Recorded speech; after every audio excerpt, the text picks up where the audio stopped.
Swamps and wetlands are often places of mystery, dense and forbidding. But for archaeologists, these hidden corners can be treasure troves.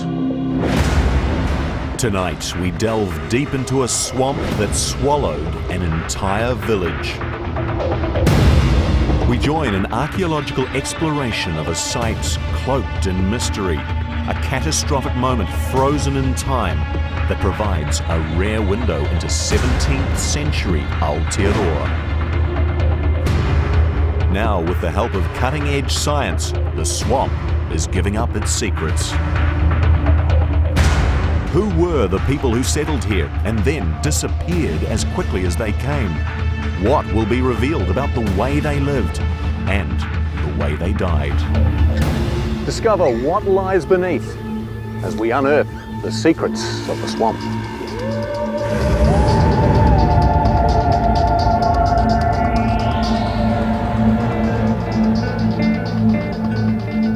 Swamps seem to be places of death and decay, but in fact swamps have the power to preserve, thanks to the anaerobic or oxygen-depleted conditions under the sludge and soil. Without oxygen, the biological organisms that cause decomposition cannot survive. Wood that's been preserved in a swamp can be as robust as freshly milled timber. This guitar is made of prehistoric swamp kauri that's over 2,000 years old, dredged from a swamp during drainage.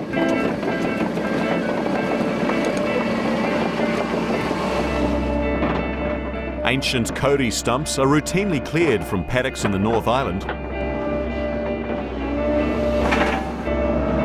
They are extraordinary examples of the preservative qualities of an oxygen-depleted swamp.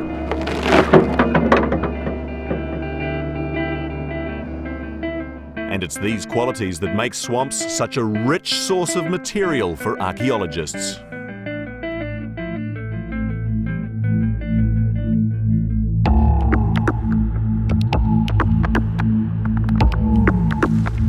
At a glance, you wouldn't think there was much for an archaeologist to get excited about here in the dairy land of the Bay of Plenty. But before this land was drained for farming, it was one big swamp. Nowadays, less than 1% remains of the 40,000 hectares of shallow wetlands which existed here in the Rangataiki Plains.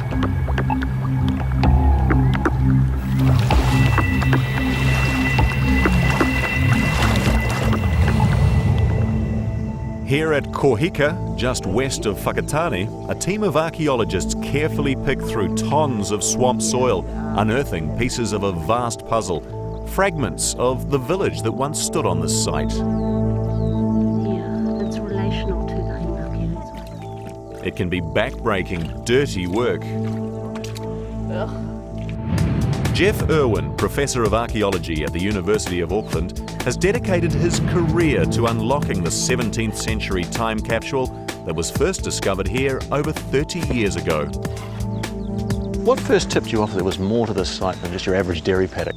Well, when it was being drained in 1974, the machine skirted the edge of the high ground and it exposed a line of palisade posts, which would have been a light defence of Karnika stakes, and it began to throw artefacts out with the ditch spoil. This chance discovery was quickly recognised as a unique site. So what did you find when you first excavated here at Kohika? Well, we excavated through the late 70s, and during that time we found hundreds, if not thousands, of artefacts that covered the whole range of the material culture. From the earth came a remarkable array of the everyday possessions of a living community. It was as if the people of Kohika had abandoned their settlement in a hurry, taking virtually nothing with them. Just why they left would be one of the mysteries of the site.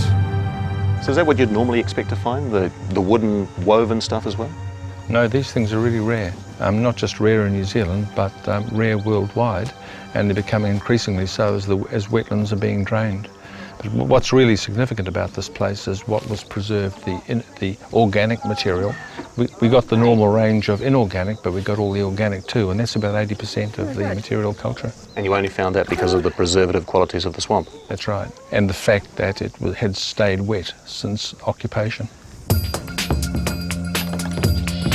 Now, 30 years on from the first dig, Jeff has brought a team back to Kohika to try to solve the mysteries that remained after the first excavation. The quality and sheer volume of the artefacts are helping paint a picture of what life in the village must have been like, even down to their domestic animals. Here, a dog skull has been found next to a coil of vine rope. Yeah. But while there have been thousands of organic artefacts recovered from the site, items crafted from stone have been relatively rare, which makes the discovery of this greenstone pendant particularly important. It's a high-status item, a further clue about the people who lived here. But before they move the pendant, the archaeologists map its position and dimensions. With this information, they'll create a highly accurate three-dimensional computer model of the settlement, mapping patterns of artefacts and locations of buildings. So Kohika was a permanent settlement, but it's in the middle of a swamp, so what made it so attractive? Well, the Tarawera River flows down just over here, and when it was occupied in the 17th century, the Rangataiki came through and joined the Tarawera, and Lake Kohika was situated in the fork, and so it had tremendous access both to the coast and coastal resources and also inland for the movement of trade goods inland. And so it was really a strategic location with terrific access to food, but also for wider communications. With a network of rivers nearby and artefacts including canoes and paddles, all the evidence points to the people of Kohika being traders. But with every possible answer come further questions, and today the site is buzzing with another mystery. Buried just a metre down is an intricately woven artefact in near mint condition that hasn't seen the light of day for hundreds of years. Exposed to the air, it'll begin to deteriorate immediately. The team must act quickly to preserve it. Dilys Johns will be responsible for the excavation of this significant find and its subsequent analysis back at the university. I think that might be something to do with that. Oh, yeah. And it might be, part of its frame, but I don't know. To me it does. The artefact is remarkably intact, but it's difficult to decipher what it was used for. It might quite elastic. To begin with, we thought it was an eel trap. But now we're wondering if it might be a sort of cloak, but we're not sure because we can't really tell until we turn it over and have a look at what's on the other side.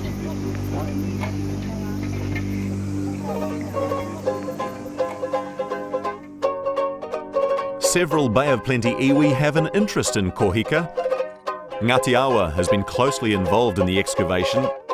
They are equal partners in the project with the University of Auckland, and keen participants in the process.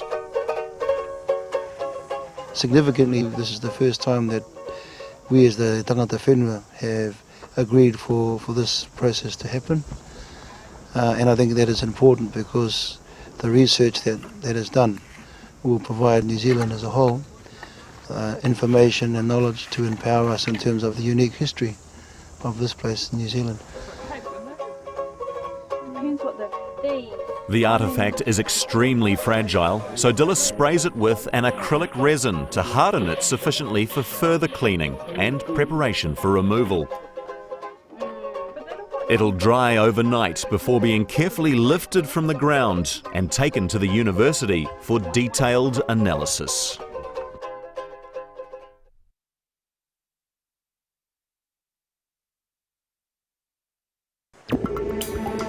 Archaeologists digging at Kohika in the Bay of Plenty have revealed a 17th century Maori village preserved in the peat of a former swamp. One of the most exciting artefacts is a 1 metre square, intricately woven piece in near mint condition. In preparation for travel to the University of Auckland, it's covered with a protective foam that'll harden to cushion it snugly. It's then cut clean out of the ground on a pedestal of soil. The painstaking job of removing the artefact from the ground has taken days. But this is only the beginning of the long process of unravelling its mysteries. The archaeology of swamps and wetlands is a specialised discipline with its own peculiar challenges. Wooden artefacts removed from swamps often have the consistency of soft cheese. The National Archaeological Conservation Lab at the University of Auckland specialises in the conservation and preservation of archaeological objects found in swamps and wetlands. Dilys Johns' work here is akin to criminal forensics, as she carefully gleans vital information from long-lost artefacts. So Dilys, archaeologists will bring you wooden artefacts immersed in water like this. What then happens with them? Nearly always they're impregnated with polyethylene glycol, which is a synthetic substance that takes the place of the water inside the objects or inside the artefact, which is a bit like candle wax really. So it doesn't offer a lot of strength to the artefact, but it helps it keep its shape. So it keeps its original dimensions? Yes. Whereas normally what, they'd be freeze-dried and then shrink? Well, if they were allowed to dry out without any impregnant, they would shrink and crack, yes. Artefacts from sites all over New Zealand spend months in the polyethylene glycol solution before emerging, hardened sufficiently for further analysis and display. Now Dilys is tackling the mysterious artefact recently found at Kohika. I've cleaned the top surface to it. Oh yeah. Have a look down. It's made of fine manuka stalks and kiakea vine. That's fascinating. Dilys, you've cleaned up this side. Why then do we have a layer of dirt still around the outside? It's quite difficult to do a lot of conservation in the field because of rain and wind. So you bring all the dirt it was sitting on as well, basically, a nice layer of it. And will that tell a story as well then? It does, yes. We're hoping that there'll be material on the other side, like hair or charcoal or pollen or other plant remains that we can excavate. You can learn more about the site just from the dirt alone, let alone the artefact. That's right. This artefact from Kohika is just the latest clue in an archaeological detective story that spans 3 decades. At the time of the first excavation in the 1970s, the Conservation Lab didn't exist, and all materials were put into storage while the facility was created. The investment paid off. Following conservation, a badly degraded 1 metre tall carving was identified as a Pautokomanoa, or support post for a whare whakairo carved house, the oldest of its kind ever recovered. This replica of the Pautokomanoa was created by a master carver using traditional hand-adzing techniques. And if the support post survived the ravages of time, could there be other remnants of the carved house still in the swamp?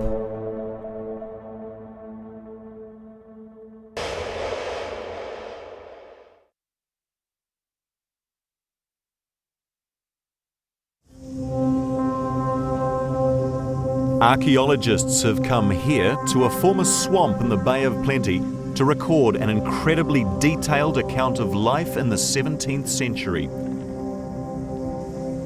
They continue to unearth clues about the village that once stood here. This is a bone harpoon head, the first we've found here. And it's got a barb here, and it's got some striations around the back, which may be for its attachment.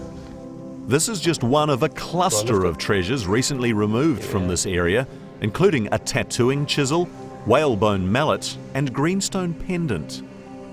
What does the treasure trove of artefacts you've found here tell you about the personal people who might have lived in this house? Well, these are fairly high status items, but they don't necessarily have to be in a chiefly house. But clearly this is a house with pretty rich contents. A little further down the site, more evidence of dwellings is coming to light. So what's going on here, Jeff? I mean, it just looks like a giant sandpit. My kids would be very happy. This is a really extensive floor of yellow sand that's been quarried from the top of the dune over there and perhaps carried down in baskets and it's been deliberately laid, and as it's been dirtied, they've laid it again, band after band, just as if they were you were recarpeting your house at home. So that would be an indoor space or an outdoor one? It's very likely to be an indoor space. We've got a floor here, a really solid, clear floor. What I'm looking for is walls, perimeter walls. If I find walls, then that means a roof, and that means this is a roof structure and maybe a substantial house. The team has plotted every sign of human habitation, and the data has been mapped in a computer to create a graphic reconstruction, bringing to life a village that was last seen more than 300 years ago.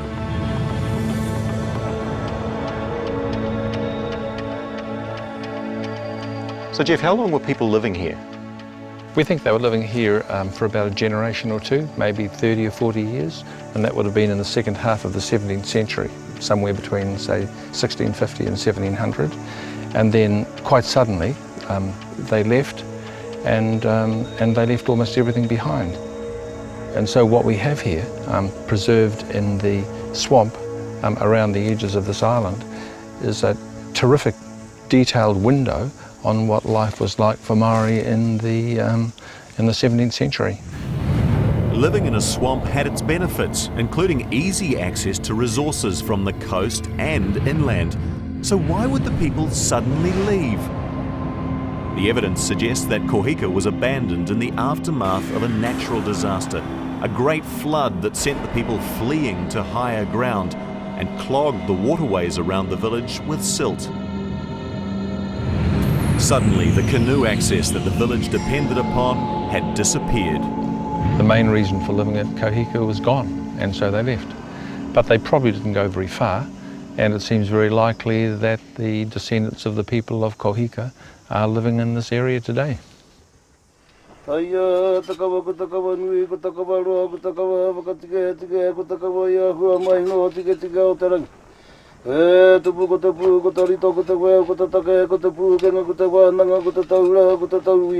One of the most important acts of this dig is the exhumation of human remains first discovered in the 1970s. At that time, no bones were removed from the site in accordance with the wishes of the local iwi. Today, technology's advanced and the remains will be removed for DNA analysis. Representatives of Ngatiawa are on hand to ensure the proper protocols are observed. The discovery of the remains here at the Kohika is very significant because the bones are the connection to the ancestral past, and this discovery will enable us to analyse them in a way that we can find out more about our ancestral connections to the people of the site here when they were living over 300 years ago. So to achieve that analysis, what happens to the bones now? The Auckland University has a relationship with Awanuiarangi and Ngatiawa, and they have the expertise, so we need them to, from here, from the site, take them up to Auckland, and there the analysis will be done. Hopefully they can track the DNA of the bones with our DNA as well to show that our connection here as the tangata whenua or Ngāti to this side is a solid one. This remain that has been found will tell us exactly the lifestyle and the culture of our ancestors in those very early days. What then happens to the bones longer term? Do they stay up there? Once the preservation is concluded, the bones then will be returned back to be placed in the ancestral burial ground not far from our marae. In Auckland, the mammoth task of conserving the artefacts found at Kohika has begun. Following analysis, it seems likely that this is a hinaki, an eel net, discarded when Kohika was abandoned. Once Dilys has completed the conservation work, it'll be returned to Ngatiawa. I like the idea of handing history back to the iwi or back to New Zealanders. And also just solving the mystery, as with all archaeology, understanding the past. At Kohika, Jeff and his team have found the sand platform where the whare whakairo once stood, but haven't found any other parts of the great carved house. Following the flood, the Whare Whakairo was abandoned. The mobility of Māori of this time meant abandonment of buildings and possessions was not uncommon. Even taonga such as carvings could be recreated, and the very act of renewing them would keep people in touch with their ancestors. So 30 years later, Jeff, and you're still finding things here. How much longer are you going to be able to dig here? Well, this is the beginning of year 2 of a 3-year project, and we've got enough time to finish this and maybe open some more. So Jeff, how significant is this site in terms of our understanding of a pre-European Maori settlement? Well, Kohika now gives us a very detailed snapshot of a village community as it was in the 17th century, which means after some centuries of development of Maori society in New Zealand. So after 3 decades, how extraordinary is this site? Well, I've been travelling overseas to visit wet sites while I've been writing up Kohika, and I've visited the major sites in Scandinavia, and I've peered at the bogs of Ireland and in the United Kingdom, and this site really rates among the 20 most significant wetland sites in the world. So it's not just really important within New Zealand, it's significant worldwide.